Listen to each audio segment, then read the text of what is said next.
저택 거실에서 아름다운 피아노 선율이 울려 퍼졌습니다. 그 위로 여성의 애절한 노랫소리가 어우러졌습니다. 재벌집에 취직한 신입 가정교사가 혼자 있다고 생각하며 피아노를 연주하며 흥얼거리고 있었습니다. 그때 현관문이 열리고 병원에서 돌아온 회장님이 집에 들어서는 순간 그는 그 자리에서 얼어붙었습니다. 이 목소리는 박정호 회장의 얼굴이 새하얗게 질렸습니다. 35년 전 기억이 생생하게 떠올랐습니다. 지영아. 그의 입에서 떨리는 목소리가 새어나왔습니다. 35년간 단 한 번도 부르지 못했던 그 이름이었습니다. 벽에 손을 짚고 몸을 떨기 시작한 박정호. 거실 입구까지 다가가 피아노 앞에서 노래하는 가정교사의 뒷모습을 본 순간 안 돼. 말도 안 돼. 다리에 힘이 빠져 주저앉으며 소리 없이 울기 시작했습니다. 35년간 단 한 번도 흘리지 않았던 눈물이었습니다. 대체 무슨 일이 벌어진 걸까요? 왜 성공한 기업가가 한 가정교사의 노래를 듣고 이렇게 무너져 내리는 걸까요? 이 이야기는 일주일 전 김수연이라는 35살 여성이 박정호 회장의 저택에 가정교사로 들어온 날부터 시작되었습니다. 모든 것은 그녀가 혼자인 줄 알고 부른 그 노래에서 시작되었습니다. 김수연이라는 이름의 35살 여성이 박정호 회장의 저택에 가정교사로 들어온 날부터 시작되었습니다. 아무도 예상하지 못했던 운명적인 만남이 기다리고 있었다는 것을 그때는 아무도 몰랐습니다. 수연은 단순히 10살 손자의 공부를 도와주러 온 것뿐이었습니다. 하지만 35년간 잠들어 있던 비밀들이 하나둘씩 깨어나기 시작했습니다. 모든 것은 그녀가 아이에게 들려준 그 아름다운 선율에서 시작되었습니다. 어머니로부터 배운 유일한 곡이었죠. 일주일 전 김수연은 지하철역에서 나와 강남의 고급 주택가를 바라봤습니다. 35살의 나이에 아직도 이런 일을 해야 한다는 현실이 씁쓸했습니다. 박정호 회장 댁. 수연은 손에 든 메모지를 다시 한번 확인했습니다. 가정교사 소개소에서 연락이 왔을 때 처음에는 믿을 수가 없었습니다. 그 유명한 대기업 총수의 집에서 손자를 가르칠 기회가 자신에게 돌아올 거라고는 꿈에도 생각하지 못했습니다. 월급도 다른 곳보다 2배는 많이 준다고 했지. 하지만 기대와 함께 불안감도 컸습니다. 35이라는 나이에 가정교사라니. 대학 졸업한 지도 벌써 13년이 지났는데 아직도 이런 일을 하고 있다는 게 창피했습니다. 다른 동기들은 이미 결혼해서 아이도 낳고 안정된 직장에서 일하고 있을 텐데 수연만 혼자 이렇게 떠돌아다니며 살고 있었습니다. 내 인생은 왜 이렇지? 아빠도 없고 엄마도 없고 기댈 곳 한 곳 없어. 정말 힘들어. 다 포기하고 싶다. 수연은 작은 한숨을 내쉬었습니다. 어머니가 들려준 이야기 속 아버지는 언제나 따뜻하고 든든한 존재였습니다. 하지만 수연이 태어나기도 전에 세상을 떠났다고 했습니다. 때로는 정말 원망스러웠습니다. 왜 어머니를 혼자 두고 먼저 떠나셨는지, 왜 자신은 아버지 없이 자라야 했는지, 그 모든 것이 억울하고 서러웠습니다. 거대한 철문 앞에 서니 더욱 기가 죽었습니다. 드라마에서나 봤던 저택이 눈앞에 펼쳐져 있었습니다. 이런 곳에서 사는 사람들과 자신 사이의 간격이 얼마나 큰지 실감했습니다. 인터폰을 누르자 곧 문이 열렸습니다. 정원을 지나 현관까지 가는 동안 수연은 주눅이 들었습니다. 자신이 이런 곳에 있어도 되는 건가 싶었습니다. 김수연 선생님 맞죠? 현관에서 기다리고 있던 것은 50대 후반의 여성이었습니다. 이소영, 박정호 회장의 부인이었습니다. 첫인상부터 날카롭고 차가운 느낌이었습니다. 네, 안녕하세요. 수연이 정중하게 인사하자 이소영은 위아래로 훑어보며 말했습니다. 나이가 좀 있으시네요. 보통 가정교사는 좀 더 젊은 분들이 오는데 벌써부터 상처가 되는 말이었습니다. 하지만 수연은 꾹 참고 대답했습니다. 경험이 있어서 더 잘 가르칠 수 있을 것 같습니다. 그래야죠. 우리 시우는 까다로운 아이예요. 아무나 가르칠 수 있는 게 아니거든요. 이소영의 말투에는 가정교사를 아래로 보는 시선이 담겨 있었습니다. 수연은 이미 익숙한 대우였지만 여전히 마음이 아팠습니다. 시우가 10살인데 다음 달에 영재원 시험을 봐야 해요. 그래서 전 과목을 다 봐주셔야 합니다. 네, 알겠습니다. 그리고 회장님은 건강이 안 좋으셔서 집에 계시는 시간이 많아요. 절대로 시끄럽게 하면 안 되고 품위 있게 행동하셔야 해요. 수연은 고개를 끄덕였습니다. 하지만 속으로는 복잡한 생각이 들었습니다. 35살에 이런 대우를 받으며 살아야 하는 자신의 처지가 한심했습니다. 방은 별채에 준비해뒀어요. 이소영이 안내한 곳은 본체에서 조금 떨어진 작은 별채였습니다. 그래도 혼자 쓸 수 있는 공간이 있다는 것만으로도 감사했습니다. 내일부터 본격적으로 시작할 거예요. 오전 9시부터 오후 6시까지. 중간에 점심시간 1시간 빼고는 계속 수업이에요. 네, 알겠습니다. 이소영이 나간 후 수연은 작은 방에 홀로 남았습니다. 창문 너머로 본체의 웅장한 모습이 보였습니다. 저 안에서는 어떤 사람들이 어떤 삶을 살고 있을까요? 가방에서 어머니의 유품을 꺼내 책상 위에 올려놓았습니다. 낡은 케이스 안에는 어머니가 생전에 자주 듣던 클래식 음악 CD들이 들어 있었습니다. 엄마. 수연은 케이스를 가슴에 안고 눈을 감았습니다. 어머니와 함께했던 마지막 날들이 떠올랐습니다. 병상에 누워서도 수연에게 미안하다고 계속 말씀하셨던 어머니. 수연아, 엄마가 너한테 해준 게 없어서 미안해. 아빠가 살아계셨다면 이렇게 고생하지 않았을 텐데. 어머니도 늘 아버지 이야기를 하셨습니다. 살아생전 단 한 번도 아버지를 원망하는 모습을 보이지 않으셨지만 수연은 알고 있었습니다. 어머니가 얼마나 힘들게 살아오셨는지를. 아빠, 정말 원망스러워요. 수연은 작게 중얼거렸습니다. 35살이 되도록 이렇게 불안한 삶을 살아야 하는 이유가 다 아버지 때문이라고 생각했습니다. 대학 졸업 후에도 제대로 된 직장을 구하지 못했습니다. 스펙도 부족하고 백그라운드도 없었습니다.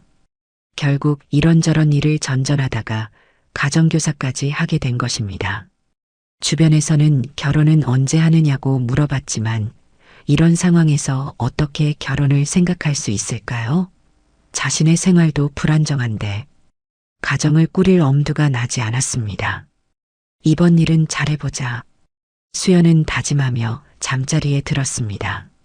비록 35이라는 늦은 나이지만 이곳에서만큼은 최선을 다해보고 싶었습니다. 어쩌면 새로운 기회가 될 수도 있을 테니까요. 그때는 몰랐습니다. 자신이 원망하던 그 아버지가 바로 이 집의 주인이라는 것을. 그리고 35년 만에 운명적인 만남이 기다리고 있다는 것을. 다음 날 아침 9시 수연은 정확한 시간에 본체로 향했습니다. 별채에서 하룻밤을 보내면서 이 집의 웅장함에 조금씩 익숙해졌지만 여전히 긴장이 됐습니다. 본체 거실에 들어서니 한 아이가 소파에 앉아 있었습니다. 10살 박시호. 수연이 앞으로 가르치게 될 학생이었습니다. 안녕, 선생님. 시우는 밝게 인사했습니다. 또래보다 키가 크고 눈빛이 영리해 보였습니다. 하지만 어딘가 외로워 보이는 모습도 있었습니다. 안녕하세요, 시우야. 나는 김수연 선생님이야. 우와, 선생님 정말 예쁘시네요. 아이의 순수한 칭찬에 수연은 미소를 지었습니다. 오랜만에 누군가로부터 따뜻한 말을 들어서 기분이 좋았습니다. 고마워. 우리 앞으로 재미있게 공부해보자. 그때 계단에서 내려오는 발소리가 들렸습니다. 60대 초반으로 보이는 남자가 나타났습니다. 박정호 회장이었습니다. 할아버지. 시우가 반갑게 불렀지만 박정호는 차가운 표정으로 수연을 바라봤습니다. 새로 온 가정교사군요. 네, 안녕하세요. 김수연입니다. 수연이 정중하게 인사하자 박정호는 짧게 고개를 끄덕였습니다. 하지만 그의 시선이 수연의 얼굴에 잠시 머물렀습니다. 왜인지 묘한 느낌이 들었습니다. 시우 교육에 최선을 다해 주시기 바랍니다. 네, 그렇게 하겠습니다. 박정호는 더 이상 말없이 서재 쪽으로 사라졌습니다. 수연은 그의 뒷모습을 보며 이상한 기분이 들었습니다. 처음 보는 사람인데 왜 이렇게 익숙한 느낌이 들까요? 할아버지는 무서워 보이지만 사실은 좋은 분이에요. 시우가 작은 목소리로 말했습니다. 그래, 할아버지랑 많이 놀아? 할아버지는 항상 바쁘셔서 많이 못 놀아요. 그리고 요즘에는 몸도 안 좋으시고. 시우의 목소리에 아쉬움이 담겨 있었습니다. 수연은 아이의 외로움을 느낄 수 있었습니다. 아빠, 엄마는? 아빠는 회사 일로 바쁘시고 엄마도 바쁘세요. 시우는 대답하면서도 어딘가 서운한 표정을 지었습니다. 이 큰 집에서 아이가 얼마나 외로울지 짐작이 됐습니다. 한편 서재로 간 박정호는 의자에 앉아 복잡한 생각에 빠져 있었습니다. 새로운 가정교사의 모습이 자꾸만 신경 쓰였습니다. 왜 이렇게 신경이 쓰일까? 박정호는 책상 서랍을 열어 작은 사진을 꺼내 보았습니다. 35년 전의 여인이 환하게 웃고 있는 사진이었습니다. 한지영. 그의 인생에서 가장 아름다웠던 시간들을 함께한 사람. 지영아. 박정호는 사진을 쓰다듬으며 중얼거렸습니다. 세월이 흘러도 그녀에 대한 그리움은 조금도 줄어들지 않았습니다. 오히려 나이가 들수록 더 깊어져만 갔습니다. 그때의 행복했던 기억들이 떠올랐습니다. 지영이가 작은 방에서 낡은 피아노로 연주해주며 노래 불러주던 밤들. 그녀의 손끝에서 흘러나오던 아름다운 선율. 그 모든 것이 어제 일처럼 생생했습니다. 하지만 그 행복은 오래가지 못했습니다. 집안의 반대와 현실의 벽 앞에서 모든 것이 무너져 내렸습니다. 술집에서 일하는 여자와는 결혼할 수 없다는 가문의 강요 앞에서 그는 굴복할 수밖에 없었습니다. 미안해, 지영아. 정말 미안해. 박정호는 사진을 가슴에 안고 눈을 감았습니다. 35년이 지나도 여전히 후회뿐이었습니다. 그때 좀 더 용기가 있었다면, 가문의 반대에 굴복하지 않았다면, 지영이는 어디로 갔을까요? 잘 살고 있을까요? 혹시 결혼해서 아이도 낳고 행복하게 살고 있을까요? 그런 생각을 할 때마다 가슴이 아팠습니다. 정략 결혼 후 33년을 살아오면서 박정호는 감정을 완전히 죽이고 살았습니다. 회사 일에만 몰두하고 집에서는 최대한 혼자 있으려고 했습니다. 거실로 다시 돌아온 수연은 시우와 함께 공부를 시작했습니다. 아이는 생각보다 똑똑했고 호기심도 많았습니다. 선생님, 피아노 칠 줄 아세요? 갑작스러운 질문에 수연은 당황했습니다. 왜 갑자기 그런 걸 물어봐? 저기 피아노가 있잖아요. 그런데 아무도 안 쳐요. 시우가 가리킨 곳에는 커다란 그랜드 피아노가 있었습니다. 하지만 덮개가 씌워져 있어서 사용하지 않는 것 같았습니다. 할아버지가 피아노 소리를 싫어하세요. 그래서 아무도 못 쳐요. 그래, 왜 싫어하실까? 잘 모르겠어요. 할머니가 그러지 말라고 하셔서. 시우는 아쉬운 표정을 지었습니다. 음악에 관심이 많은 아이였지만 집안 분위기 때문에 배울 기회가 없었던 것 같습니다. 선생님은 피아노 칠 줄 아세요? 조금. 어릴 때 어머니가 가르쳐 주셨거든. 우와. 그럼 언젠가 들려주실 수 있어요? 시우의 눈이 반짝였습니다. 하지만 수연은 망설였습니다. 회장이 피아노 소리를 싫어한다고 했는데 괜히 문제를 일으키고 싶지 않았습니다. 나중에 기회가 되면. 정말요? 약속이에요. 아이의 밝은 모습을 보니 수연도 마음이 따뜻해졌습니다. 이런 아이와 함께 있으면 외로움도 조금은 잊을 수 있을 것 같았습니다. 오후에 이소영이 들어와 수업 상황을 점검했습니다. 시우가 말을 잘 듣나요? 네, 아주 똑똑하고 집중력도 좋아요. 그래야죠. 우리 시우는 특별한 아이거든요. 이소영은 만족스러운 표정을 지었습니다. 하지만 수연을 바라보는 시선에는 여전히 경계심이 있었습니다. 앞으로도 잘 부탁드려요. 첫날이 무사히 끝났습니다. 수연은 별채로 돌아가면서 오늘 하루를 돌이켜봤습니다. 시우는 좋은 아이였고 가르치는 일도 생각보다 재미있었습니다. 하지만 박정호 회장의 모습이 자꾸만 신경 쓰였습니다. 처음 본 사람인데 왜 이렇게 익숙한 느낌이 들었을까요? 그리고 그의 눈빛에서 느껴진 깊은 슬픔은 무엇 때문일까요? 며칠이 지나면서 수연은 박정호 회장 댁의 일상에 조금씩 적응해 갔습니다. 시우는 정말 똑똑한 아이였고 가르치는 일도 생각보다 즐거웠습니다. 하지만 이상한 일이 하나 있었습니다. 박정호 회장이 가끔 자신을 유심히 바라볼 때가 있었습니다. 복도에서 마주칠 때나 수업을 하고 있을 때 뭔가 말하고 싶어 하는 듯한 표정으로 지켜보시곤 했습니다. 왜 자꾸 쳐다보시는 거지? 수연은 궁금했지만 감히 물어볼 수는 없었습니다. 워낙 무서운 분이셨거든요. 목요일 오후 평소와 다른 일이 벌어졌습니다. 이소영 부인이 친구들과 모임에 나갔고 박민준도 출장으로 집을 비웠습니다. 박정호 회장도 오후에 병원 검진을 받으러 나가셨습니다. 오늘은 우리 둘뿐이네, 시우야. 네, 선생님. 그럼 오늘은 뭐 할까요? 시우가 기대에 찬 목소리로 물었습니다. 평소보다 자유로운 분위기에 아이도 신이 난 것 같았습니다. 수학 문제를 다 풀고 나자 시우가 갑자기 말했습니다. 선생님, 정말 피아노 칠 줄 아시죠? 응, 조금은. 그럼 저한테 한 번만 들려주실 수 있어요? 제발요. 시우가 두 손을 모으며 간절하게 부탁했습니다. 며칠 전부터 계속 묻고 싶었던 것 같았습니다. 하지만 할아버지가 피아노 소리를 싫어하신다고 했잖아. 할아버지 안 계시잖아요. 잠깐만, 정말 잠깐만요. 아이의 간절한 눈빛을 보니 차마 거절할 수가 없었습니다.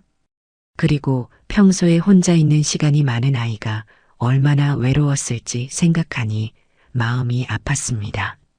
정말 짧게만, 알았지? 네, 약속해요. 수연은 시우와 함께 거실의 그랜드 피아노로 다가갔습니다. 검은 천으로 덮여있던 피아노를 조심스럽게 열어보니 아름다운 피아노가 모습을 드러냈습니다. 와, 정말 멋있다. 시우가 감탄사를 내뱉었습니다. 수연도 지금까지 본 피아노 중에서 가장 아름다웠다고 생각했습니다. 어떤 곡을 들려드릴까? 선생님이 좋아하는 곡이면 돼요. 수연은 잠시 망설였습니다. 어머니와 함께 연주했던 그 곡이 떠올랐습니다. 바로 어머니가 가장 좋아했던 곡이었습니다. 그럼 정말 예쁜 곡 하나 들려줄게. 수연이 피아노 의자에 앉자 시우는 바로 옆에 서서 기대에 찬 눈으로 바라봤습니다. 이 곡은 우리 엄마가 만든 곡이야. 정말 아름다운 곡이지. 수연이 첫 음을 누르는 순간 아름다운 선율이 거실에 울려 퍼졌습니다. 시우는 입을 벌린 채 신기한 듯 바라봤습니다. 수연은 눈을 감고 완전히 음악에 빠져들었습니다. 어머니와 함께했던 그 따뜻했던 저녁들이 떠올랐습니다. 낡은 피아노 앞에 나란히 앉아 함께 연주했던 시간들. 엄마, 연주를 하면서 수연의 눈에 눈물이 맺혔습니다. 어머니가 살아계셨다면 이런 멋진 피아노로 함께 연주할 수 있었을 텐데, 아버지가 살아계셨다면 어머니가 그렇게 고생하지 않으셨을 텐데, 하지만 수연은 원망보다는 그리움이 더 컸습니다. 어머니와 함께했던 행복했던 기억들이 음악과 함께 되살아나고 있었습니다. 선생님, 정말 잘 치시네요. 시우가 작은 목소리로 감탄했습니다. 하지만 수연은 연주에 완전히 빠져 있어서 듣지 못했습니다. 그때였습니다. 현관문이 열리는 소리가 들렸습니다. 예상보다 일찍 돌아온 사람이 있었습니다. 박정호였습니다. 병원에서 검진을 받고 돌아오던 그는 집 앞에서부터 들려오는 피아노 소리에 걸음을 멈췄습니다.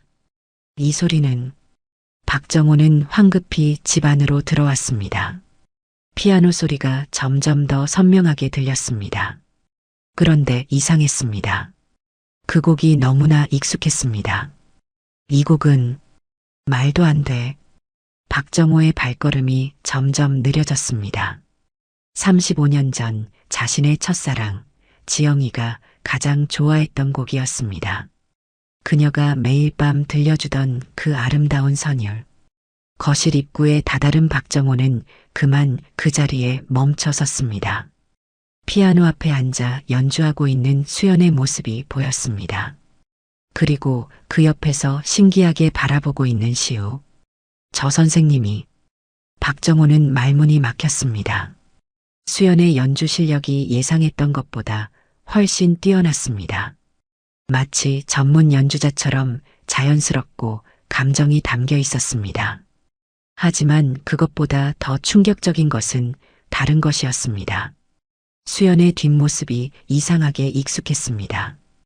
피아노를 연주하는 자세, 고개를 살짝 기울이는 모습, 심지어 어깨 라인까지. 지영아. 박정호의 입에서 저절로 그 이름이 흘러나왔습니다.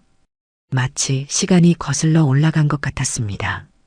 35년 전 그 작은 방에서 낡은 피아노로 같은 곡을 연주해주던 지영이의 모습과 너무나 비슷했습니다. 아니야. 말도 안 돼. 박정호는 고개를 저었습니다.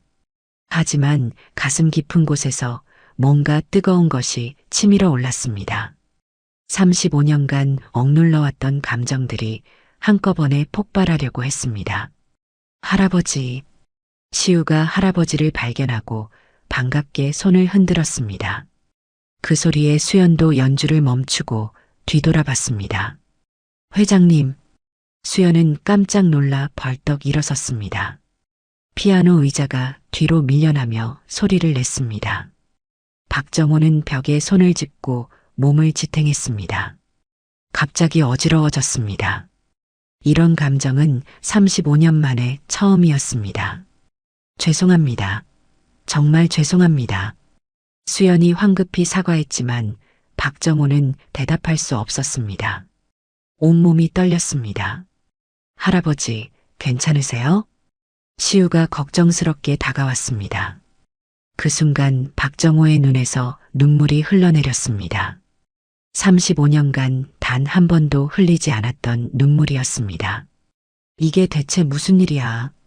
그렇게 거실에 묘한 정적이 흘렀습니다.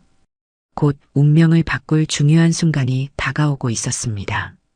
정적이 흐르는 가운데 박정호는 벽에 기댄 채 가쁜 숨을 몰아쉬었습니다. 35년 만에 느끼는 격렬한 감정의 소용돌이 속에서 정신을 차릴 수가 없었습니다.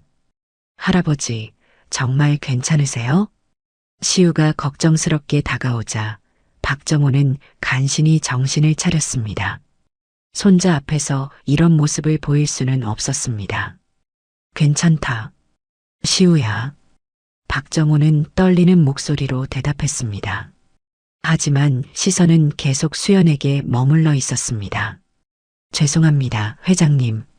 정말 죄송합니다. 수연이 고개를 깊숙이 숙이며 사과했습니다. 분명히 크게 혼날 거라고 생각했습니다. 첫날부터 피아노를 치지 말라고 그렇게 엄하게 말씀하셨는데, 나가겠습니다. 정말 죄송합니다. 수연이 급히 나가려고 하는 순간 박정호의 목소리가 들렸습니다. 잠깐. 그 한마디에 수연은 그 자리에 얼어붙었습니다. 하지만 예상과 달리 박정호의 목소리에는 분노가 없었습니다. 오히려 묘하게 떨리는 느낌이었습니다. 그 곡을 어디서 배웠습니까? 박정호의 질문에 수연은 고개를 들었습니다. 화가 났을 거라고 생각했는데 회장의 표정은 뜻밖이었습니다. 분노보다는 당황과 혼란이 담겨 있었습니다. 저는 수연은 어떻게 대답해야 할지 몰랐습니다. 어머니와 함께 연주했다고 말하기엔 너무 개인적인 이야기였습니다. 어머니가 가르쳐 주셨습니다. 어머니? 박정호의 눈빛이 변했습니다. 뭔가 더 알고 싶어 하는 표정이었습니다. 할아버지, 선생님 연주 정말 예쁘죠? 시우가 무심코 끼어들었습니다. 시우야, 너는 방에 가서 숙제를 해라. 네, 하지만 지금 당장. 박정호의 단호한 목소리에 시우는 아쉬워하며 2층으로 올라갔습니다. 거실에는 박정호와 수연만 남았습니다. 앉아보십시오. 박정호가 소파를 가리키자 수연은 당황했습니다. 고용주가 가정교사를 앉게 하다니. 저는 서 있겠습니다. 앉으라고 했습니다. 박정호의 목소리에는 평소와 다른 간절함이 있었습니다. 수연은 조심스럽게 소파 끝에 앉았습니다. 어머니는 어떤 분이셨습니까? 박정호는 최대한 자연스럽게 물어보려고 했습니다. 하지만 목소리에는 억누를 수 없는 떨림이 담겨 있었습니다. 수연은 잠시 망설였습니다. 개인적인 이야기를 회장님께 말씀드려도 될까요? 말해도 괜찮습니다. 박정호의 부드러운 목소리에 수연은 마음을 열었습니다. 어머니는 정말 좋은 분이셨어요. 저를 혼자 키우시느라 많은 고생을 하셨죠. 혼자서? 네. 아버지가 제가 태어나기 전에 돌아가셔서. 박정호의 가슴이 찔렸습니다. 만약 수연이 정말 지영이의 딸이라면 지영이가 혼자서 딸을 키웠다는 말이었습니다. 얼마나 힘들었을까요? 어머니 성함은? 박정호가 조심스럽게 물었습니다. 이 질문에 모든 것이 달려 있었습니다. 한지영이었습니다. 그 순간 박정호는 그 자리에서 비틀거렸습니다. 마치 머리를 둔기로 맞은 것 같았습니다. 뭐라고? 어머니 이름이 한지영이었습니다. 수연은 회장의 급변한 표정을 보고 당황했습니다. 갑자기 얼굴이 하얗게 질리시더니 소파에 주저앉으셨습니다. 회장님 괜찮으세요? 박정호는 대답할 수 없었습니다. 온몸이 떨렸습니다. 한지영. 그 이름을 다시 듣게 될 줄은 꿈에도 생각하지 못했습니다. 혹시 어머니께서 언제 돌아가셨나요? 제가 17살 때요. 벌써 18년이 지났습니다. 18년 전. 박정호는 빠르게 계산해 봤습니다. 그때는 자신이 사업 확장으로 정신없이 바쁜 시기였습니다. 지영이가 세상을 떠났다는 것도 모른 채 살아왔다니. 어머니는 어떤 일을 하셨나요? 여러 가지 일을 하셨어요. 식당에서도 일하시고 청소 일도 하시고 그래도 항상 밝으시려고 노력하셨어요. 수연의 목소리가 떨렸습니다. 어머니 이야기를 하면 항상 마음이 아팠습니다. 피아노는 언제부터 치셨나요? 어릴 때부터요. 어머니가 중고로 낡은 피아노를 사오셔서 함께 연주했어요. 그게 저희의 유일한 취미였죠. 어머니도 잘 치셨나요? 네, 정말 잘 치셨어요. 특히 방금 연주한 그 곡을 정말 좋아하셨어요. 박정호의 눈에 눈물이 맺혔습니다. 지영이가 그 곡을 딸에게까지 가르쳐 줬다니. 자신과의 추억이 담긴 그 곡을. 선생님은 올해 몇 살이신가요? 35살입니다. 35살. 박정호는 다시 한번 계산해 봤습니다. 수연이 태어난 게 35년 전. 바로 지영이와 자신이 생이별한 그 시기였습니다. 설마. 박정호의 머릿속이 복잡해졌습니다. 우연의 일치일까요? 아니면 정말로 모든 것이 너무나 일치했습니다. 나이, 어머니 이름 연주하는 모습, 그리고 무엇보다 그 똑같은 눈빛. 선생님, 혹시 어머니께서 젊은 시절에 대해 말씀하신 적이 있나요? 박정호의 질문에 수연은 고개를 저었습니다. 별로 말씀 안 하셨어요. 가끔 멍하니 계실 때가 있었는데 그럴 때는 무슨 생각을 하고 계신지. 그런 때가 언제였나요? 주로 피아노를 치실 때요. 특히 그 곡을 연주하실 때는 항상 슬픈 표정을 지으셨어요. 마치 누군가를 그리워하는 것 같았어요. 박정호는 더 이상 참을 수 없었습니다. 눈물이 볼을 타고 흘러내렸습니다. 회장님? 수연이 당황해서 물었지만 박정호는 대답할 수 없었습니다. 35년 만에 만난 딸일 수도 있다는 생각에 온몸이 떨렸습니다. 죄송합니다. 잠시 혼자 있고 싶습니다. 박정호는 서둘러 서재로 향했습니다. 더 이상 수연 앞에서 평정심을 유지할 수 없었습니다. 수연은 그런 회장의 모습을 보며 더욱 당황했습니다. 어머니 이야기를 했을 뿐인데 왜 이렇게 감정적으로 변하신 걸까요? 혹시 어머니를 아셨던 건가? 수연의 마음속에 이상한 예감이 들기 시작했습니다. 서재에 들어간 박정호는 문을 닫고 의자에 주저앉았습니다. 온몸이 떨렸습니다. 35년 동안 꽁꽁 얼려둔 마음이 한순간에 무너져 내리는 것 같았습니다. 한지영. 정말 지영이의 딸인 건가? 박정호는 책상 서랍을 열어 그 사진을 다시 꺼내 보았습니다. 환하게 웃고 있는 지영이의 모습, 그리고 방금 본 수연의 얼굴이 겹쳐졌습니다. 너무 닮았어. 너무나. 눈매, 코, 입술의 모양까지. 심지어 말할 때의 표정과 몸짓까지 그대로였습니다. 이게 단순한 우연일 리가 없었습니다. 박정호는 달력을 펼쳐 계산해 봤습니다. 수연이 35이라면 35년 전 출생. 바로 자신과 지영이가 헤어진 그 해였습니다. 그럼 정말로 가슴이 두근거렸습니다.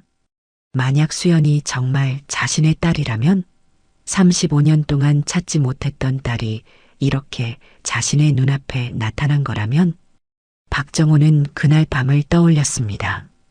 35년 전 지영이와 마지막으로 만났던 그 밤을. 지영아, 미안해. 정말 미안해. 당시 27살이었던 박정호는 사업 확장으로 바쁜 나날을 보내고 있었습니다. 그러던 중 자주 드나들던 고급 술집에서 지영이를 만났습니다. 처음에는 단순한 업무상 만남이었습니다. 하지만 지영이의 순수하고 따뜻한 마음에 점점 빠져들었습니다.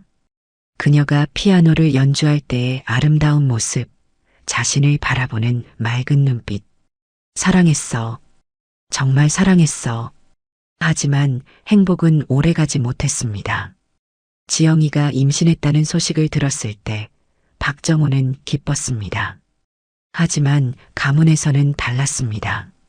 술집 여자와 결혼한다고? 절대 안 된다. 아버지의 격렬한 반대와 가문의 압력 앞에서 박정호는 무력했습니다.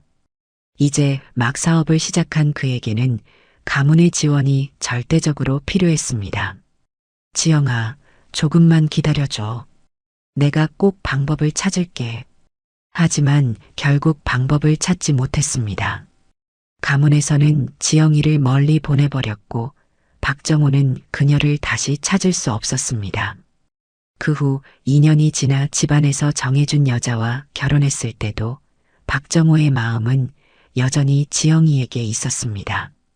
한편 수연은 별채에서 오늘 일어난 일들을 정리하고 있었습니다. 회장님의 반응이 너무 이상했습니다. 어머니 이름을 말했을 때의 그 충격받은 표정. 정말 어머니를 아셨던 건가? 수연은 어머니의 유품 케이스를 열어봤습니다. 낡은 CD들과 함께 몇 장의 사진이 들어 있었습니다.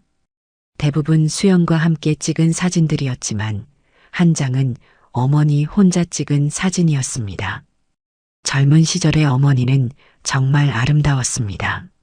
하지만 사진 속 어머니의 표정에는 어딘가 슬픔이 담겨 있었습니다. 어머니, 무슨 비밀이 있으셨던 건가요? 어머니는 자신의 과거에 대해 많이 말씀하지 않으셨습니다. 아버지에 대해서도 일찍 돌아가셨다는 말뿐이었습니다. 하지만 가끔 혼자 있을 때 슬픈 표정을 지으실 때가 있었습니다. 다음 날 아침 박정호는 이른 시간부터 서재에서 수연을 기다렸습니다. 어젯밤 내내 잠을 이루지 못했습니다. 수연에 대해 더 알아봐야 한다는 생각뿐이었습니다. 오전 9시쯤 수연이 시우와 함께 거실에 나타났습니다. 박정호는 서재 문을 열고 그녀를 불렀습니다. 김 선생님. 네, 회장님. 수연은 조심스럽게 서재로 들어왔습니다. 어제 일 때문에 아직 긴장하고 있었습니다.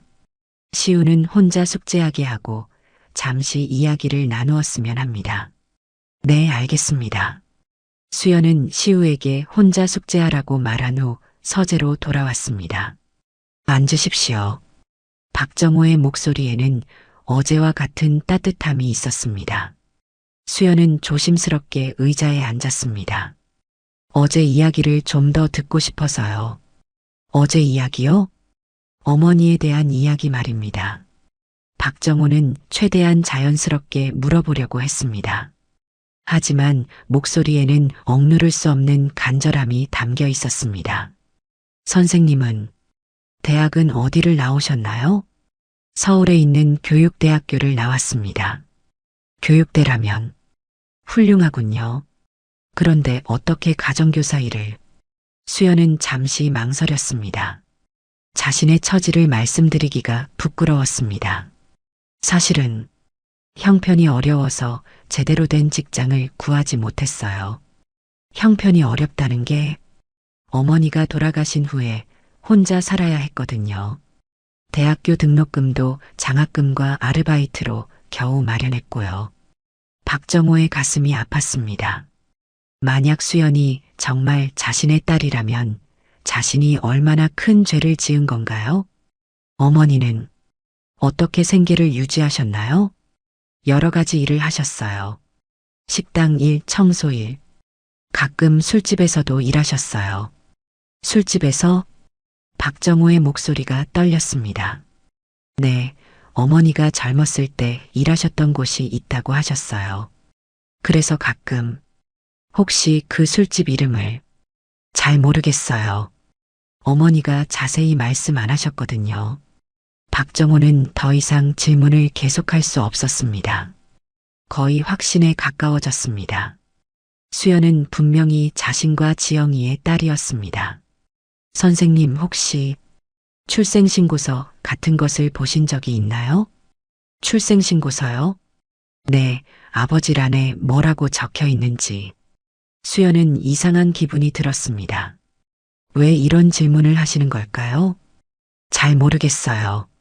어머니가 그런 서류들은 따로 보관하셨거든요. 그 서류들이 지금 어디에?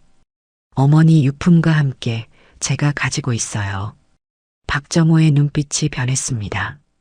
이제 확실히 알아볼 수 있을 것 같았습니다. 혹시 그 서류들을 한번 볼 수 있을까요? 수연은 당황했습니다. 왜 회장님이 자신의 개인적인 서류를 보고 싶어 하시는 걸까요? 왜 그런 걸 보시려고 하세요? 박정호는 더 이상 숨길 수 없었습니다. 혹시 선생님 어머니를 제가 알고 있었을 수도 있을 것 같아서요. 그 말에 수연은 깜짝 놀랐습니다. 역시 어머니를 아셨던 건가요? 수연은 박정호의 말을 듣고 충격을 받았습니다. 어머니를 알고 계셨다고요? 그럼 어머니가 평생 숨겨왔던 비밀이 정말 있었던 건가요? 정말 저희 어머니를 아셨나요? 수연의 목소리가 떨렸습니다. 35년 동안 궁금했던 어머니의 과거에 대한 실마리를 찾을 수 있을지도 모른다는 생각에 가슴이 두근거렸습니다. 박정호는 잠시 망설였습니다. 어떻게 말해야 할까요? 아직 확실하지 않은 상황에서 성급하게 진실을 말하기엔 너무 위험했습니다. 확실하지는 않습니다. 하지만 혹시 모르니까 한번 확인해 보고 싶어서요. 그럼 서류를 가져다 드릴까요? 그렇게 해주시면 고맙겠습니다. 수연은 급히 별채로 향했습니다. 마음이 복잡했습니다. 만약 정말 회장님이 어머니를 알고 계셨다면 그 관계는 무엇이었을까요? 별채에 도착한 수연은 어머니의 유품 상자를 꺼냈습니다. 오래된 서류들이 조심스럽게 보관되어 있었습니다. 출생신고서, 가족관계 증명서, 그리고 몇 장의 오래된 사진들. 어머니, 정말 어떤 비밀이 있으셨던 건가요? 수연은 출생신고서를 들여다봤습니다. 어머니 란에는 한지영이라고 적혀 있었고 아버지 란에는 수연은 눈을 비비고 다시 봤습니다. 아버지 란에 적힌 이름이 희미하지만 보였습니다. 박정호. 설마. 수연의 손이 떨렸습니다. 그 이름이 지금 자신을 고용한 회장과 같은 이름이라니. 우연의 일치일까요? 아니면 말도 안 돼. 수연은 가족관계 증명서도 펼쳐봤습니다. 거기에도 같은 내용이 적혀 있었습니다. 아버지 박정호. 온몸이 떨렸습니다. 어머니가 평생 일찍 돌아가셨다고 말씀하셨던 그 아버지가 바로 지금 자신이 일하고 있는 집의 주인이라는 말인가요? 아니야, 이럴 수가 없어. 하지만 모든 것이 설명됐습니다. 회장님이 자신을 바라보는 그 묘한 시선, 어머니 이야기를 할 때의 격렬한 반응, 그리고 피아노 곡을 들었을 때의 충격. 수연은 서류를 들고 본체로 돌아갔습니다. 다리가 후들거렸지만 진실을 확인해야 했습니다. 서재에서 기다리고 있던 박정호는 수연의 창백한 얼굴을 보고 놀랐습니다. 선생님, 괜찮으십니까? 회장님, 이것 좀 보세요. 수연이 떨리는 손으로 출생신고서를 건넸습니다. 박정호는 서류를 받아들고 아버지 란을 확인했습니다. 박정호. 그 순간 박정호는 의자에서 일어날 수 없었습니다. 자신의 이름이 그곳에 적혀 있었습니다. 35년 전 자신도 모르는 사이에 아버지가 되었다는 증거였습니다. 정말 제 딸이구나. 박정호의 눈에서 눈물이 쏟아졌습니다. 35년 동안 찾고 싶었지만 찾을 수 없었던 딸이 바로 눈앞에 있었습니다. 그럼 회장님이 정말 제 아버지신가요? 수연도 눈물을 참을 수 없었습니다. 평생 원망했던 그 아버지가 바로 여기 있었다니. 수연아, 내 딸. 박정호가 떨리는 목소리로 부르자 수연은 복잡한 감정에 휩싸였습니다. 기쁨과 동시에 분노도 올라왔습니다. 왜 어머니를 혼자 두고 떠나셨어요? 수연의 목소리에 원망이 담겨 있었습니다. 수연아, 그게 아니야. 아빠도 어머니가 얼마나 힘들게 사셨는지 아세요? 혼자서 저를 키우시느라 얼마나 고생하셨는지. 35년간 억눌러왔던 감정이 터져나왔습니다. 아버지 없이 자란 서러움, 어머니의 고생을 지켜봐야 했던 아픔. 미안하다, 수연아. 정말 미안하다. 박정호는 고개를 숙였습니다. 변명할 수 없었습니다. 결과적으로 자신이 지영이와 딸을 버린 것이나 다름없었으니까요. 어머니는 아버지를 끝까지 원망하지 않으셨어요. 수연의 말에 박정호는 더욱 가슴이 아팠습니다. 가끔 피아노를 치시면서 누군가를 그리워하는 표정을 지으셨어요. 그게 아버지셨던 거네요. 지영이가 날 그리워했다고? 네. 어머니는 아버지를 사랑하셨어요. 끝까지. 박정호는 더 이상 견딜 수 없었습니다. 사랑하는 여인을 혼자 두고 딸까지 외면한 자신이 너무 미웠습니다. 수연아, 아빠가 너무 늦었지만 이제라도 아빠가 해야 할 일들을 하고 싶다. 무슨 말씀이세요? 너는 내 딸이야. 이 집의 진짜 주인이고 내 유일한 혈육이야. 수연은 당황했습니다. 갑작스럽게 모든 것이 바뀌어 버렸습니다. 하지만 지금 가족들은 어떻게 하세요? 그들에게도 진실을 말해야겠다. 박정호는 결심했습니다. 더 이상 딸을 숨길 수 없었습니다. 아빠, 정말 제 아빠가 맞나요? 수연이 조심스럽게 물었습니다. 아직도 꿈 같은 일이었습니다. 그래, 수연아. 아빠가 늦었지만 이제 찾았다. 박정호가 수연의 손을 잡았습니다. 딸의 손은 지영이만큼이나 따뜻했습니다. 어머니도 이 사실을 아셨을까요? 아마 알고 있었을 거야. 하지만 아빠를 보호하려고 말하지 않았던 것 같다. 어머니다워요. 끝까지 남을 먼저 생각하셨던 분이니까. 둘은 잠시 침묵했습니다. 35년의 시간이 이렇게 허무하게 무너져 내렸습니다. 수연아, 시우한테도 말해야겠다. 내가 고모라는 걸. 시우가 제 조카였던 거네요. 수연은 시우를 떠올렸습니다. 처음 만났을 때부터 왜 그렇게 정이 갔는지 이제 알 것 같았습니다. 앞으로 어떻게 해야 할까요? 일단 가족들에게 진실을 말하자. 그리고 내가 원한다면 이 집에서 딸로서 살면 돼. 수연은 복잡한 심정이었습니다. 평생 원망했던 아버지를 만났지만 아직 모든 것을 용서할 준비는 되지 않았습니다. 시간이 필요해요, 아버지. 그래, 천천히 생각해봐. 아빠는 기다릴 수 있어. 박정호는 이해한다는 표정으로 고개를 끄덕였습니다. 35년을 기다렸는데 조금 더 기다리는 것쯤은 문제 없었습니다. 하지만 한 가지는 확실했습니다. 이제 진실이 밝혀진 이상 모든 것이 달라질 것이라는 점이었습니다. 그날 저녁 박정호는 가족들을 거실로 불러 모았습니다. 이소영과 민준, 그리고 시우까지. 수연도 함께 자리했습니다. 모든 것을 털어놓을 시간이 왔습니다. 갑자기 왜 이러세요? 이소영이 불편한 표정으로 물었습니다. 평소 가족 모임을 좋아하지 않던 남편이 갑자기 모두를 불러 모았으니 의아했습니다. 여러분에게 중요한 이야기가 있습니다. 박정호의 목소리는 평소보다 진지했습니다. 수연은 옆에서 긴장한 채 앉아 있었습니다. 아버지, 무슨 일이신가요? 민준도 걱정스럽게 물었습니다. 박정호는 수연을 바라봤습니다. 수연이 고개를 끄덕이자 박정호는 입을 열었습니다. 김수연 선생님은 단순한 가정교사가 아닙니다. 무슨 말씀이세요? 이소영의 눈빛이 날카로워졌습니다. 뭔가 불길한 예감이 들었습니다. 수연이는 내 딸입니다. 그 말에 거실이 순간 정적에 휩싸였습니다. 이소영과 민주는 믿을 수 없다는 표정으로 박정호를 바라봤습니다. 뭐라고요? 이소영이 벌떡 일어섰습니다.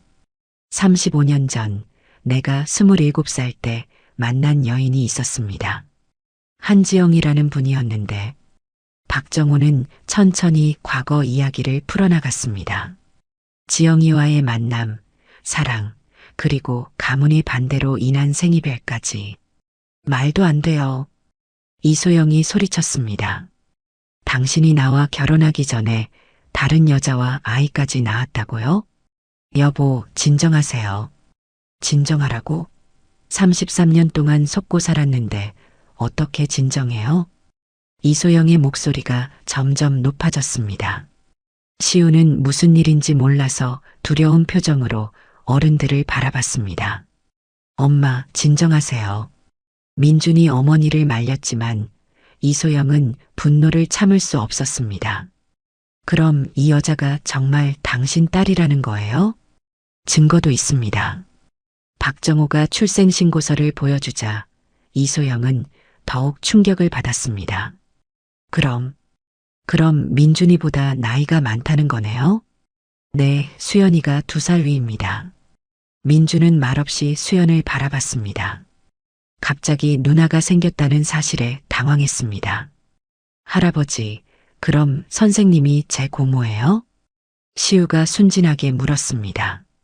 어른들의 복잡한 감정과 달리 아이는 단순하게 받아들였습니다. 그래, 시우야. 선생님이 내 고모야. 우와, 고모가 생겼어요. 시우의 밝은 반응과 달리 이소영의 분노는 계속됐습니다.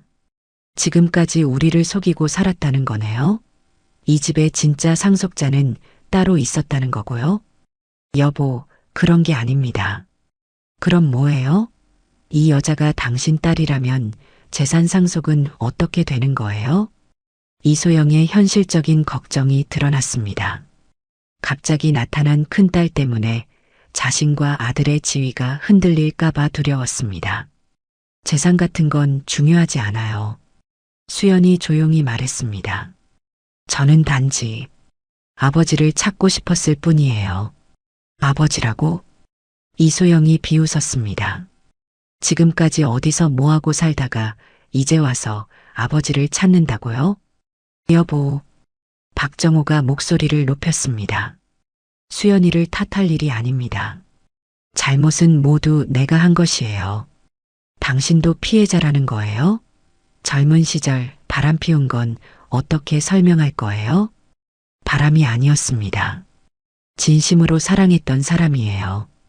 그 말에 이소영은 더욱 상처받았습니다. 33년 동안 남편의 마음이 다른 곳에 있었다는 것을 알게 된 것입니다. 아버지, 민준이 조심스럽게 입을 열었습니다.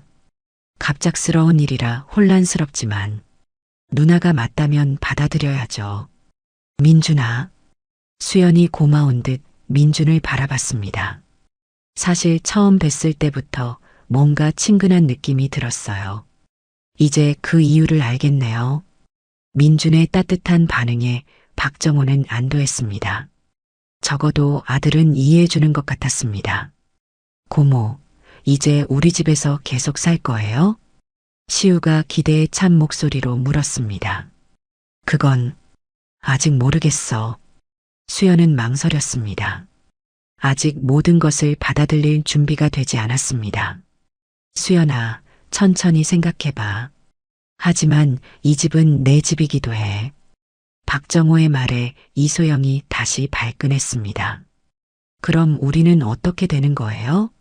갑자기 나타난 딸 때문에 쫓겨나라는 거예요? 그런 게 아니에요. 수연이 일어섰습니다. 저는 아무것도 원하지 않아요. 단지 아버지를 찾고 싶었을 뿐이에요. 그래도 당신은 법적으로 상속자예요. 우리가 불안해하는 게 당연하죠. 이소영의 말에 수연은 깊은 한숨을 내쉬었습니다. 역시 쉽지 않을 것 같았습니다. 수연이 미안하다. 박정호가 사과했습니다. 내가 제대로 처리하지 못해서. 괜찮아요, 아버지. 이해해요. 수연은 이소영을 바라봤습니다. 부인께서 걱정하시는 건 이해해요. 하지만 저는 이 가정을 파괴하려고 온 게 아니에요. 그럼 뭐예요? 그냥 아버지가 누구인지 알고 싶었어요. 어머니가 왜 그렇게 슬픈 표정을 지으셨는지 알고 싶었고요. 수연의 진심이 담긴 말에 거실이 조용해졌습니다. 고모, 슬프셨어요? 시우가 걱정스럽게 물었습니다. 어머니가 돌아가셨을 때 정말 외로웠어. 수연이 시우를 안아주며 말했습니다. 아이의 순수한 마음이 위로가 됐습니다. 이제 고모가 있으니까 외롭지 않아요. 시우의 밝은 웃음에 긴장된 분위기가 조금 풀렸습니다. 민준이 먼저 손을 내밀었습니다. 누나, 늦었지만 반가워요. 고마워요, 민준아. 수연이 민준의 손을 잡았습니다. 형제의 정이 느껴졌습니다. 하지만 이소영은 여전히 받아들이기 어려워했습니다. 33년 동안 믿고 살았던 모든 것이 무너진 것 같았습니다. 시간이 필요해요. 이소영이 중얼거리며 자리를 떴습니다. 이해한다. 박정호가 아내의 뒷모습을 바라보며 말했습니다. 모든 것이 하루아침에 해결될 수는 없었습니다. 하지만 적어도 진실은 밝혀졌습니다. 이제 새로운 시작을 할 수 있을 것 같았습니다. 한 달이 지났습니다. 수연은 여전히 별채에서 지내면서 시우를 가르치고 있었습니다. 하지만 이제는 가정교사가 아닌 고모로서 아이를 돌보고 있었습니다. 가족들의 반응도 조금씩 변하고 있었습니다. 민주는 처음부터 수연을 따뜻하게 받아들였고 시우는 고모가 생긴 것을 정말 좋아했습니다. 문제는 이소영이었습니다. 여전히 수연에게 차가운 태도를 보이고 있었지만 예전처럼 노골적으로 적대적이지는 않았습니다. 시간이 필요한 일이었습니다. 그날 오후 수연은 시우와 함께 거실에서 숙제를 하고 있었습니다. 고모, 오늘도 피아노 쳐주세요. 시우가 밝게 말했습니다. 요즘 시우는 수연의 피아노 연주를 정말 좋아했습니다. 그래, 뭘 들려줄까? 지난번에 쳐준 그 예쁜 곡이요. 시우가 말하는 것은 모든 것을 바꾼 그 곡, 바로 그 곡이었습니다. 수연이 피아노 앞에 앉자 시우는 옆에 서서 기대에 찬 눈으로 바라봤습니다. 아름다운 선율이 거실에 울려 퍼지기 시작했습니다. 그때였습니다.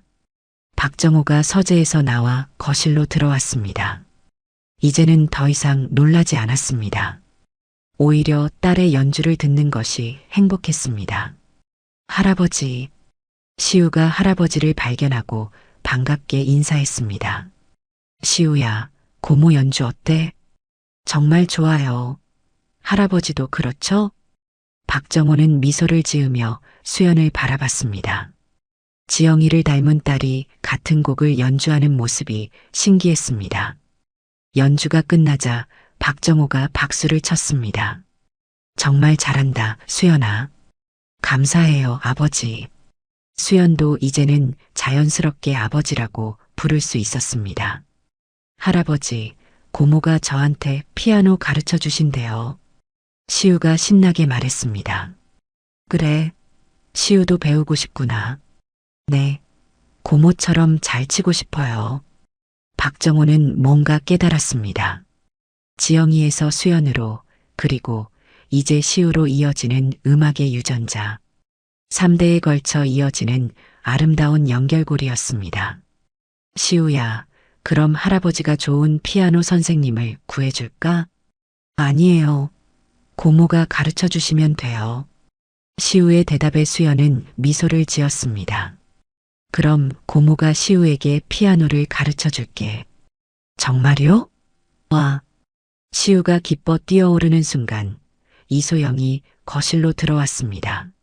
쇼핑을 마치고 돌아온 참이었습니다. 무슨 일이에요? 할머니, 고모가 저한테 피아노 가르쳐 주신대요. 시우가 달려가서 할머니에게 말했습니다. 이소영은 복잡한 표정을 지었습니다. 한 달 전만 해도 가정교사였던 수연이 이제는 손자에게 피아노를 가르친다니. 시우야, 피아노는 제대로 된 선생님께 배워야 하는 거야. 하지만 고모가 정말 잘 치세요.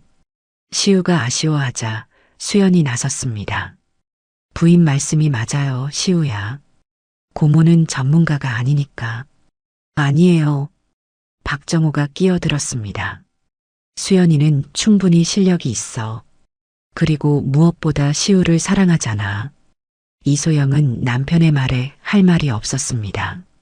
수연이 시우를 정말 아끼는 것은 사실이었으니까요. 고모, 저 정말 배우고 싶어요. 시우가 수연의 손을 잡고 간절하게 말했습니다. 그럼 할머니가 허락해 주시면. 수연이 조심스럽게 이소영을 바라봤습니다. 이소영은 잠시 망설였습니다. 아직도 수연을 완전히 받아들이기는 어려웠지만 손자의 행복한 모습을 보니 마음이 흔들렸습니다. 좋아요. 이소영이 작은 목소리로 말했습니다. 단 제대로 가르쳐야 해요. 와, 할머니 고마워요. 시우가 할머니를 꼭 안았습니다. 그럼 지금 당장 시작할까? 수연이 웃으며 말했습니다. 네. 시우가 피아노 앞에 앉자 수연이 옆에 앉았습니다. 박정호는 소파에서 그 모습을 지켜봤습니다. 먼저 손가락 모양부터 배워보자. 수연이 시우의 작은 손을 잡고 건반 위에 올려줬습니다. 이렇게 해봐. 시우가 서툴게 건반을 누르자 소리가 났습니다. 우와, 소리가 나요. 그래, 시우가 아주 잘하네. 박정호는 그 모습을 보며 눈물이 날 것 같았습니다. 35년 전 지영이가 자신에게 피아노를 가르쳐 주던 모습이 떠올랐습니다. 그리고 이제 그 딸이 손자에게 같은 것을 가르쳐 주고 있었습니다. 할아버지도 와서 같이 해요. 시우가 할아버지를 부르자 박정호는 피아노 앞으로 갔습니다. 할아버지는 피아노 못 쳐. 괜찮아요. 고모가 가르쳐 드릴게요. 수연이 웃으며 말했습니다. 나도?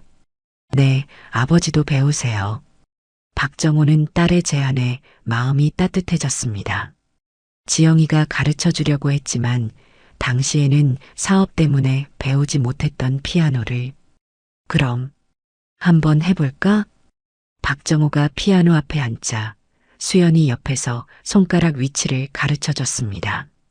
시우는 반대편에 앉아서 신기하게 바라봤습니다.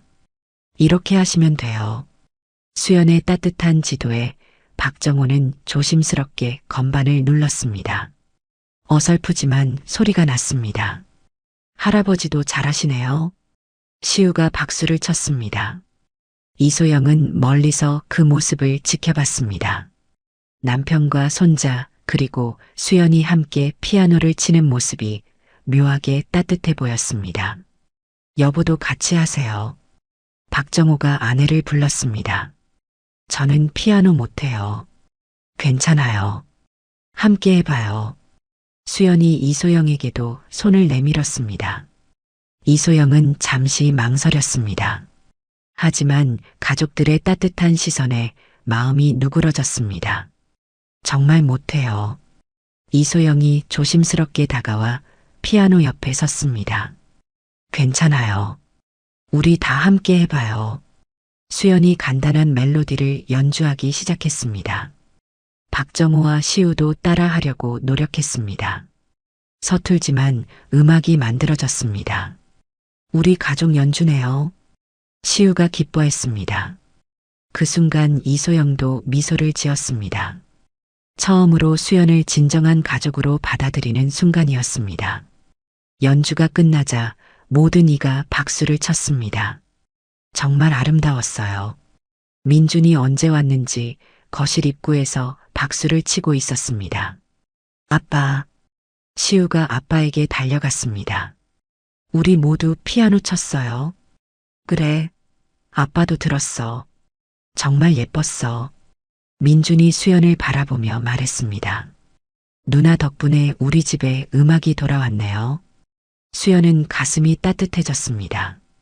드디어 진정한 가족이 된 것 같았습니다. 어머니도 기뻐하실 거예요. 수연이 작게 중얼거렸습니다. 그래, 지영이도 기뻐할 거야. 박정호가 딸의 어깨에 손을 올렸습니다. 이제 이 집에 다시 음악이 가득할 거야. 지영이가 원했던 대로. 수연은 눈물을 참으며 고개를 끄덕였습니다. 35년 만에 찾은 가족, 그리고 음악으로 하나가 된 이 순간이 정말 소중했습니다. 이제 더 이상 혼자가 아니었습니다. 진정한 가족을 찾았고 어머니의 사랑도 이어받을 수 있었습니다. 피아노 위에는 여전히 어머니의 사진이 놓여 있었습니다. 한지영의 따뜻한 미소가 가족들을 지켜보고 있는 것 같았습니다. 음악은 정말로 모든 것을 연결하는 마법 같은 힘이 있었습니다. 시간과 공간을 넘어 사랑하는 사람들의 마음을 하나로 이어주는 것이었습니다.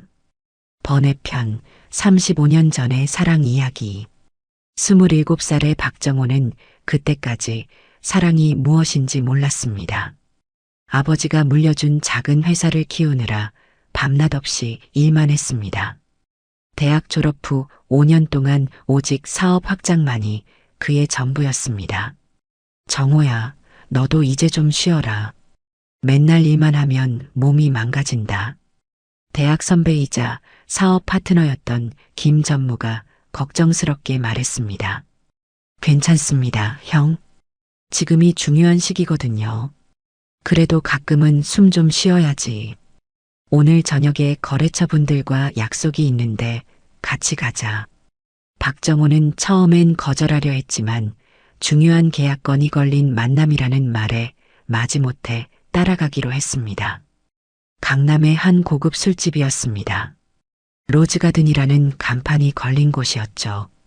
박정호는 이런 곳이 처음이었습니다. 대학 시절에도 술보다는 공부에, 졸업 후에는 일에만 매달려 살았거든요. 어서 오세요. 문을 열고 들어서는 순간 한 여성이 정중하게 인사했습니다. 24살의 한지영이었습니다. 박정호는 그 순간 심장이 멈출 뻔했습니다. 세상에 이렇게 아름다운 사람이 있다니.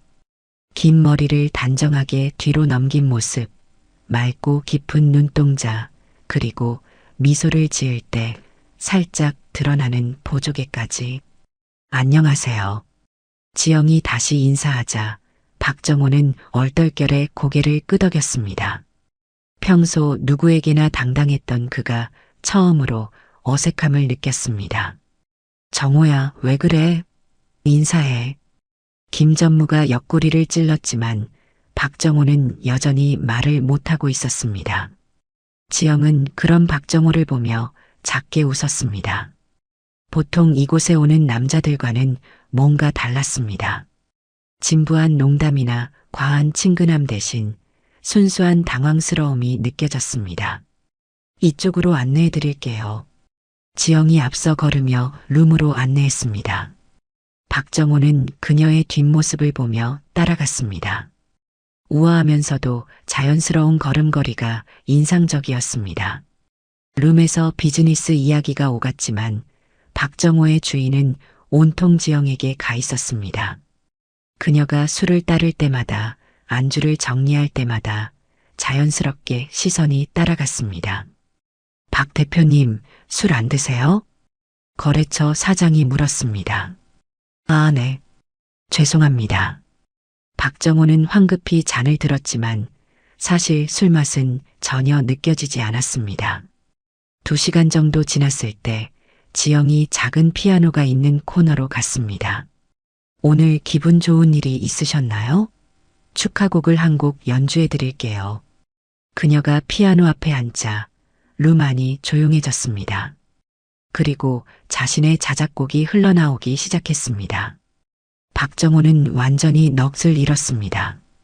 아름다운 선율이 그녀의 섬세한 손끝에서 흘러나왔습니다. 마치 천사가 연주하는 것 같았습니다. 연주가 끝나자 모든 사람이 박수를 쳤습니다. 정말 훌륭하네요. 어디서 배우셨어요? 김 전무가 물었습니다. 독학이에요. 어릴 때부터 피아노를 좋아해서. 지영의 대답에 박정호는 더욱 놀랐습니다. 독학으로 저 정도 실력이라니. 그날 밤 박정호는 잠을 이룰 수 없었습니다. 자꾸만 지영의 모습이 떠올랐습니다. 그녀의 미소, 연주하는 모습, 맑은 목소리까지. 일주일 후 박정호는 다시 로즈가든을 찾았습니다. 이번에는 혼자였습니다. 저번에 오셨던. 지영이 그를 알아보며 미소 지었습니다. 네, 안녕하세요. 박정호는 이번에는 제대로 인사했습니다. 오늘은 혼자 오셨네요. 네, 그냥 조용한 곳에서 생각 좀 하고 싶어서요. 무슨 걱정 있으세요? 지영의 따뜻한 관심에 박정호는 마음이 놓였습니다. 사업이 조금 힘들어서요. 중요한 결정을 내려야 하는데. 그러시구나. 이런 때일수록 마음을 편하게 가지세요. 답은 항상 마음이 평온할 때 나와요. 지영의 조언은 단순했지만 진심이 느껴졌습니다. 혹시 피아노 한 곡 연주해 주실 수 있나요? 저번에 들었던 그 곡 말이에요. 물론이죠. 지영이 다시 피아노 앞에 앉았습니다. 이번에는 둘만 있는 공간에서 들리는 연주였습니다. 더욱 친밀하고 아름다웠습니다. 연주가 끝나자 박정호가 박수를 쳤습니다. 정말 아름다워요. 마음이 평온해지네요. 다행이에요. 음악에는 마음을 치유하는 힘이 있거든요. 저도 어릴 때 피아노를 배우고 싶었는데 아버지가 허락하지 않으셨어요. 사업 후계자에게는 불필요하다고 하시면서 박정호는 자신도 모르게 개인적인 이야기를 털어놓고 있었습니다. 지금이라도 늦지 않아요. 배우고 싶으시면 가르쳐 드릴 수도 있어요. 정말요? 네, 음악은 나이가 상관없어요. 그날부터 박정호는 일주일에 2번씩 로즈가든을 찾았습니다. 공식적으로는 피아노를 배우러 가는 것이었지만 사실은 지영을 보고 싶어서였습니다. 석 달이 지나면서 둘 사이에는 특별한 감정이 싹트기 시작했습니다. 오늘은 좀 더 어려운 곡을 해볼까요? 지영이 새로운 악보를 펼쳐 보였습니다. 저한테는 너무 어려울 것 같은데요. 괜찮아요. 천천히 해보세요. 지영이 박정호 옆에 앉아 손가락 위치를 잡아주었습니다. 그녀의 손이 자신의 손을 감쌀 때마다 박정호의 심장은 빨라졌습니다. 이렇게 하시면 돼요. 지영 씨 손이 참 따뜻하네요. 박정호가 작게 말하자 지영의 볼이 살짝 붉어졌습니다. 집중하세요. 연주에. 하지만 지영도 박정호 옆에 있으면 마음이 편안했습니다. 다른 손님들과는 달리 그는 진심으로 음악을 사랑했고 자신을 존중해 주었습니다. 어느 날 저녁 박정호가 용기를 내어 물었습니다. 지영 씨, 혹시 내일 시간 있으세요? 내일요? 무슨 일이세요? 그냥 같이 저녁 먹을 수 있을까 해서요. 여기가 아닌 다른 곳에서요. 지영은 잠시 망설였습니다. 손님과 사적으로 만나는 것은 금지되어 있었습니다. 사실 그런 건 안 되거든요. 아, 죄송해요. 제가 너무 성급했나 봐요. 박정호의 실망한 표정을 보니 지영의 마음도 아팠습니다. 하지만 낮에 잠깐이라면. 정말요? 네, 점심시간에 1시간 정도는 괜찮을 것 같아요. 박정호의 얼굴이 환해졌습니다. 다음 날 점심시간, 둘은 작은 카페에서 만났습니다.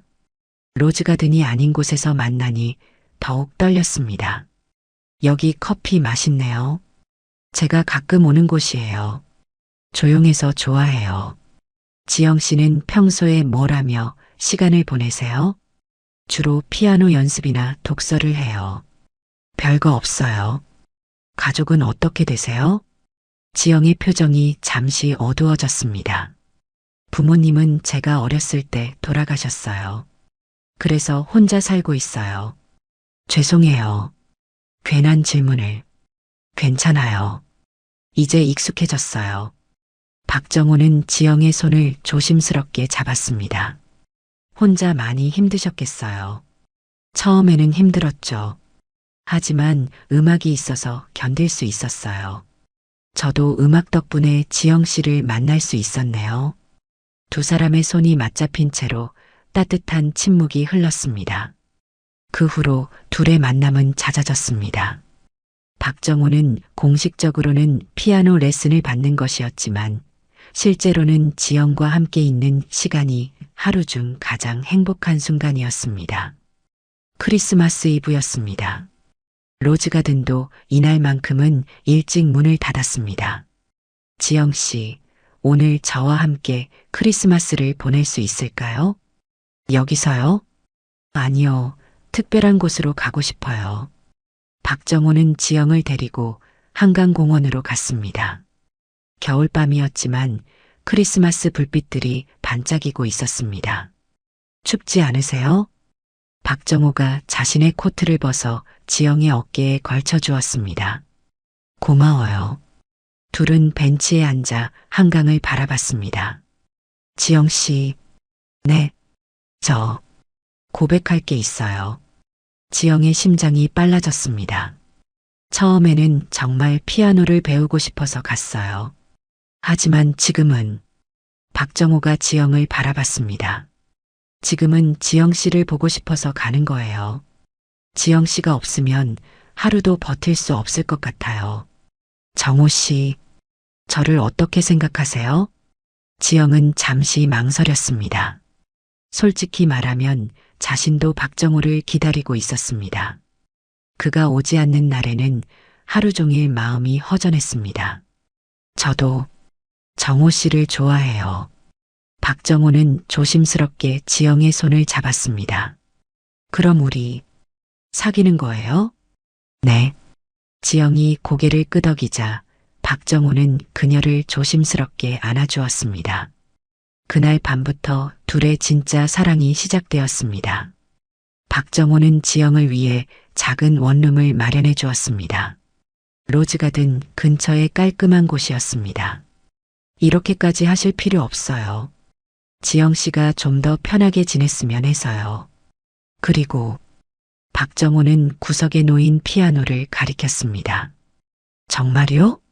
이 피아노 지영 씨 것이에요. 마음껏 연주하세요. 지영은 감동해서 눈물이 났습니다. 자신만의 피아노를 갖는 것이 얼마나 큰 꿈이었는지. 고마워요, 정호 씨.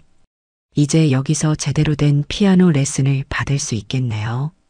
지영은 피아노 앞에 앉아 연주를 시작했습니다. 박정호는 그 모습을 행복하게 바라봤습니다. 매일 저녁 일을 마친 박정호는 지영의 집으로 갔습니다. 지영은 저녁을 준비해 기다렸고 식사 후에는 함께 피아노를 쳤습니다. 오늘은 새로운 곡을 가르쳐 드릴게요. 어떤 곡인데요? 러브송이에요. 지영이 부끄럽게 웃으며 연주를 시작했습니다. 박정호는 그녀 옆에 앉아 어설프게 따라 쳤습니다. 정호 씨는 정말 음감이 좋으세요. 처음 배우는 것 치고는 너무 잘해요. 선생님이 잘 가르쳐 주셔서요. 둘은 웃으며 계속 연주했습니다. 때로는 실수해서 엉뚱한 소리가 나기도 했지만 그것마저 즐거웠습니다. 그의 여름 박정호는 지영을 바다로 데려갔습니다. 부산의 작은 펜션이었습니다. 바다는 처음이에요. 정말요? 그럼 더 신나게 놀아야겠네요. 둘은 손을 잡고 백사장을 걸었습니다. 파도 소리와 갈매기 울음소리가 배경음악이었습니다. 정호 씨, 저 행복해요. 저도요. 지영 씨와 함께 있으면 세상이 달라 보여요. 해질녘 둘은 바위에 앉아 노을을 바라봤습니다. 지영아. 박정호가 처음으로 지영을 이름으로 불렀습니다. 네. 나랑 결혼해 줄래? 갑작스러운 프로포즈에 지영은 놀랐습니다. 정말 진심이에요? 그래. 너 없이는 살 수 없을 것 같아. 지영의 눈에 눈물이 맺혔습니다. 하지만 저는 부족한 게 너무 많아요. 그런 말하지 마. 너는 세상에서 가장 소중한 사람이야. 정호 씨 부모님은 뭐라고 하실까요? 박정호의 표정이 잠시 어두워졌습니다. 사실 그것이 가장 큰 걱정이었습니다. 괜찮아. 내가 설득할게. 하지만 박정호의 마음 한편에는 불안감이 있었습니다. 가을이 되었을 때 지영은 중요한 소식을 알게 되었습니다. 정호야. 왜? 무슨 일이야? 나 임신한 것 같아. 박정호는 놀라서 지영을 바라봤습니다. 정말? 네, 병원에서 확인했어요. 박정호는 지영을 끌어안았습니다. 우리 아이, 정말 우리 아이구나. 기뻐요? 당연하지. 너무 기뻐. 하지만 기쁨도 잠시 현실의 벽이 다가왔습니다. 며칠 후 박정호의 아버지가 회사로 찾아왔습니다. 정호야, 내가 요즘 어떤 여자와 만나고 있다는 소문을 들었다. 박정호는 긴장했습니다. 아버지, 술집 여자라던데 사실이냐? 그런 식으로 말씀하시면 안 됩니다. 그럼 사실이구나. 당장 정리해라. 정리라뇨? 우리 가문의 후계자가 어떻게 그런 여자와 어울릴 수 있느냐?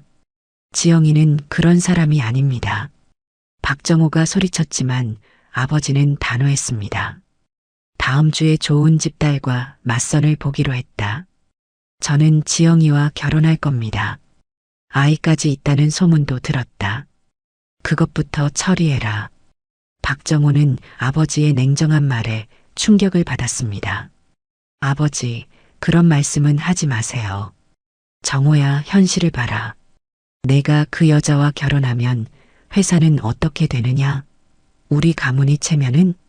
그날 밤 박정호는 지영에게 모든 상황을 털어놓았습니다. 지영아, 미안해. 내가 무력해서. 괜찮아요. 처음부터 예상했던 일이에요. 포기하면 안 돼. 내가 반드시 방법을 찾을게. 하지만 상황은 더욱 악화되었습니다. 가문에서는 지영을 만나지 못하도록 박정호를 감시하기 시작했습니다. 박정호는 한 달 동안 지영을 만나지 못했습니다. 회사 일로 지방 출장을 보내진 것이었습니다. 사실은 가문에서 강제로 떼어놓은 것이었죠. 그 사이 지영은 혼자 임신 초기를 견뎌야 했습니다.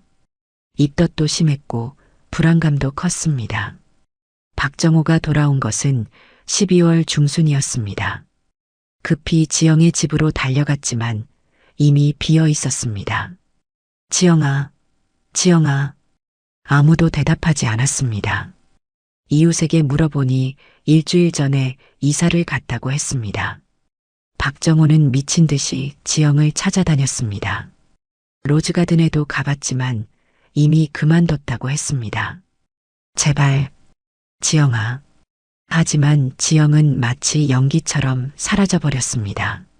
사실 지영은 가문에서 보낸 사람들에게 돈을 받고 멀리 떠난 것이었습니다. 박정호의 앞길을 막고 싶지 않았던 지영의 선택이었습니다. 이 돈을 받고 영영 나타나지 마세요. 정호 씨를 위해서요. 저는 돈이 필요한 게 아니에요. 그래도 아이를 키우려면 돈이 필요하겠죠. 그리고 이것도 받으세요. 그들이 내민 것은 거액의 수표였습니다. 아이를 지우라는 뜻인가요? 그건 당신이 알아서 하세요. 다만 박정호와는 완전히 끝이라는 걸 확실히 하세요. 지영은 돈을 받았습니다. 아이를 위해서였습니다. 하지만 아이를 지울 생각은 없었습니다. 그날 밤 지영은 박정호에게 마지막 편지를 썼습니다. 정호야, 미안해요. 이렇게 떠나게 되어서 당신의 앞날을 망치고 싶지 않아요. 당신은 큰 사람이 될 거예요. 저 같은 사람 때문에 그 꿈을 포기하면 안 돼요. 우리 아이는 제가 잘 키울게요. 당신을 닮은 예쁜 아이로요. 언젠가 기회가 되면 다시 만날 수 있겠죠. 그때까지 건강하세요. 사랑해요. 지영. 박정호는 지영을 찾기 위해 1년 넘게 노력했습니다. 하지만 지영은 완전히 사라져버렸습니다. 결국 박정호는 가문의 압력에 굴복하여 정략 결혼을 했습니다. 29살의 나이에 전혀 사랑하지 않는 여자와 결혼한 것이었습니다. 하지만 마음만은 여전히 지영에게 있었습니다. 매일 밤 그녀를 그리워하며 어디선가 잘 살고 있기를 기도했습니다. 한편 지영은 서울을 떠나 작은 도시에서 혼자 딸을 낳아 키웠습니다. 수연이라는 이름을 지어준 것도 맑을 수, 이을 연 마이너스 맑은 인연이 이어지기를 바라는 마음에서였습니다. 수연아, 아빠는 정말 좋은 분이셔. 언젠가 만날 수 있을 거야. 지영은 수연에게 아버지에 대한 원망을 심어주고 싶지 않았습니다. 대신 사랑받는 아이로 자라기를 바랐습니다. 하지만 혼자 아이를 키우는 것은 정말 힘들었습니다. 여러 일을 전전하며 생계를 유지했지만 항상 부족했습니다. 그래도 지영에게는 희망이 있었습니다. 수연이 자라면서 박정호를 점점 닮아가는 모습을 보는 것이었습니다. 특히 눈빛이 정말 똑같았습니다. 우리 수연이는 아빠 눈을 닮았네. 지영은 수연에게 피아노를 가르쳐 주었습니다. 자신과 박정호의 추억이 담긴 그 곡들을 딸에게 전해주고 싶었습니다. 수연이 17살이 되었을 때 지영은 병에 걸렸습니다. 오랫동안 무리한 생활에 후유증이었습니다. 엄마 괜찮아요? 괜찮아, 수연아. 엄마는 괜찮아. 하지만 지영의 몸은 점점 약해져 갔습니다.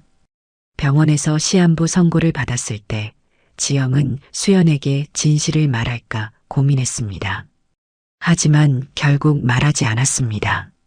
수연이 아버지를 원망하며 살기를 원하지 않았기 때문입니다. 수연아, 엄마가 없어도 잘 살 수 있겠지? 왜 그런 말씀을 하세요? 엄마는 오래오래 살 거예요. 그래, 엄마는 항상 수연이와 함께 있을 거야. 마음속에서 지영은 수연에게 피아노 연주를 부탁했습니다. 그 곡 연주해 줄래? 엄마가 가장 좋아하는 곡. 수연이 엄마의 곡을 연주하기 시작했습니다. 지영은 눈을 감고 들었습니다. 마치 35년 전 박정호와 함께했던 그 시간으로 돌아간 것 같았습니다. 정말 예쁘다, 수연아. 엄마의 자랑이야. 그것이 지영이 수연에게 한 마지막 말이었습니다. 지영은 세상을 떠나면서도 박정호에 대한 사랑을 간직하고 있었습니다. 그리고 언젠가 수연이 아버지를 만날 수 있기를 마지막까지 기도했습니다. 35년이 흐른 지금 운명은 마침내 그들을 다시 만나게 했습니다. 비록 지영은 세상에 없지만 그녀의 사랑은 딸을 통해 이어졌습니다.